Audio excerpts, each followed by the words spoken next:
All right, what is going on, guys? So it is Thursday. It's my last day here. I'm actually gonna I'm gonna make some breakfast, pack up, and then head up to Zion. But like I said, I'm here Lake Mead in May. It is what, May 13th, May 14th, something like that. And one of my favorite things about this place right now is just how warm it is at night. I slept most of the night in the hammock, and then it kind of sunk down too low. I went back in my car, but I left the tailgate open because it was just so nice outside, and got some good sleep. And then I'm up at about 5:15 because the sun's pretty, it's already bright around 5 o'clock, and the sun hasn't risen yet, but it's just really nice out here. It's amazing vibes, as you can see. And the birds here are really noisy, but it's cool because it sounds like you're in a jungle or something. But yeah, I'm gonna pack up, but I highly recommend staying here, definitely in May. I'm not sure how the rest of the year is. I'm sure it gets a lot hotter, which is gonna turn a lot of people away from this park. The heat doesn't really bother me, especially if you come prepared, but May, I highly recommend it. But yeah, I'm gonna get going here. I gotta make some food and pack up and get out of here. So I'll catch you guys in Zion.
Alright guys, what's going on? As you can see, I made it out here to Zion. I am in one of my favorite spots to hang out, which is just a little park down here, not too far away from the national park. A lot of people come here in the summer. On weekends, it's usually super busy down here, but I've got it all to myself right now. But yeah, I got here maybe like 2 hours ago or so. Didn't want to do any hikes. I just got some good drone footage and some photography today. I'm gonna head up to my go-to camping site here, a few miles down the road. I'll show you guys that so you guys can have a cool place to camp for free whenever you're down here visiting this national park. This is by far one of my favorite places in the country. Just everything about this place, the vibes, the air. I'm gonna be spending a lot of time here. I'm gonna be here for the next 5 days, just doing a bunch of hikes and nonstop stuff. So I'll have tons of footage for you guys there. But yeah, I'm gonna hang out here for probably another 30 minutes, maybe an hour, and then stop by the store, grab some things, and then head over there to my campsite and just chill out. And get ready to get up early for my hike tomorrow. So yeah, get you guys with some more footage. I can take you guys over to my go-to campsite so you guys can see that. So I'll catch you guys in a bit.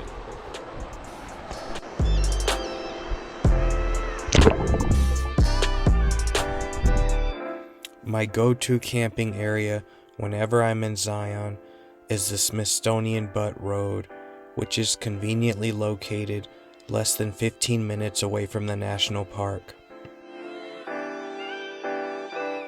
I'm not sure if it's because too many people have begun to leak this area out on social media, but it has been a lot busier in the last year. Another reason for this might be the fact that recently they scraped all of the treacherous rocks off of this trail, making it a lot easier for people in conventional vehicles to camp here. When I first discovered this area about 4.5 years ago, you needed a 4x4 just to be able to camp here. That's no longer the case, and it definitely shows with the recent crowds.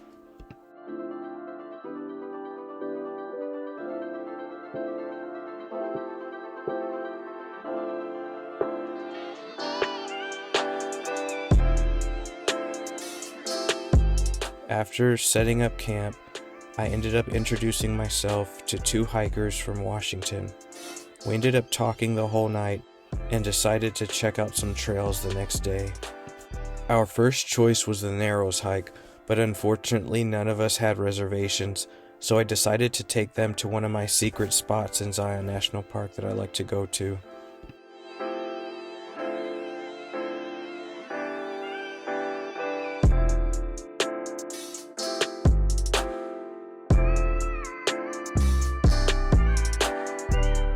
This hike is near Checkerboard Mesa, and that's all I'm going to tell you. I don't really want too many people hiking in this area. I find it to be extremely sacred and peaceful, and if I ever do mushrooms in the park, this is where I will go. There's just something so special about this place. It's a mix between a Zen garden and an art gallery. And if you take your time here, you will be amazed at some of the things that you see. I like to take my time here. I had a feeling that the 2 girls definitely didn't appreciate it as much as I do, but that's okay. I'm glad we came anyway.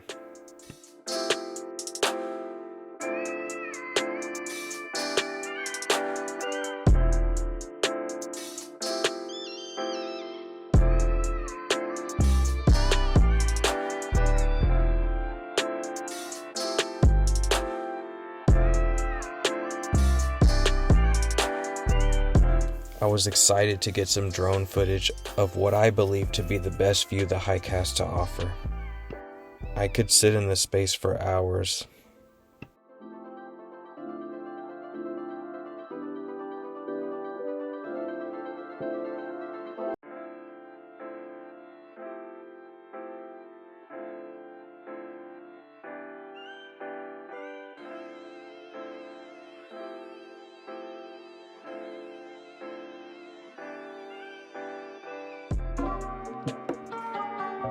After that, one of the girls mentioned the Grafton Ghost Town, which I had never been to. We had plenty of time to kill, so I said why not, and we set off for our second adventure of the day.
There used to be, it's like that.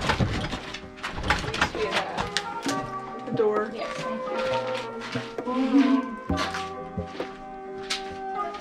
Shelves and shit. These spaces give me fucking anxiety. The ghost town is in excellent condition. It was so interesting to get a peek into these people's lives from such a different time.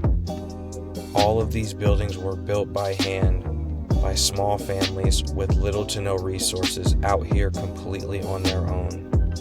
This kind of initiative and work ethic is hard to find in America nowadays, but it still exists.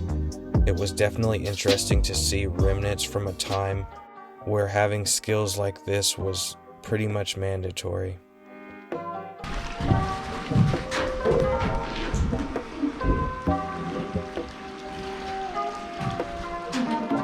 Something that stood out to me was how beautiful the land was that these people chose to build their homes on. Life was definitely hard at times, but it wasn't hard to see how it could be rewarding as well. What? You had metal back then? Yeah, this is what, just the late 1800s.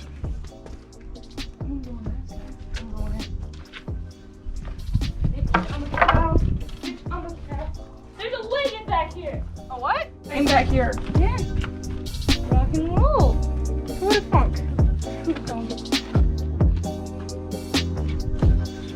So cool.